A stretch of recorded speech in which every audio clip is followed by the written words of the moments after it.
আমি না তোমাকে বলেছি আমার বাবার নামে করবা? বাবা, ও হ্যাঁ, আমি বাবাকে বলেছিলাম যে বাবা আপনার ছেলে টাকা পাঠিয়েছে একটা জমি আপনার নামে নেওয়ার জন্য, কিন্তু বাবা কি বলেছে জানো? বাবা বলেছে বৌমা আমি তো বুড়ো হয়ে গেছি, আর কয়েকদিন পর তো মারাই যাব, আবার ঝামেলা করে রেজিস্ট্রি বদল করতে হবে, তার থেকে ভালো একবারে তোমার নামে না আমার ছেলের নামে নিয়ে নাও, আর ঝামেলা করতে হবে না। দেখেছো আমি কত বড় স্বার্থপর একজন সন্তান। আমি বিদেশ থেকে আসলাম, অথচ বাবার খেয়ালই রাখলাম না, বাবার কথাই ভুলে গেছি। আমার বাবা কোথায়? বাবা দেখো, বাবার কথা তোমাকে বলাই হয়নি। আসলে কি হয়েছে বলো তো, বাবা না আজ কয়েকদিন ধরে আমার কাছে জিদ করছিল গ্রামের বাড়িতে ঘুরতে যাবে, তাই ভাবলাম আমি যেতে দেই, আমিও যেতে দিয়ে দিলাম।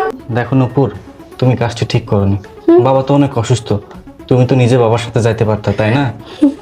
হ্যাঁ, হ্যাঁ, ও হ্যাঁ, আমি বলেছিলাম তো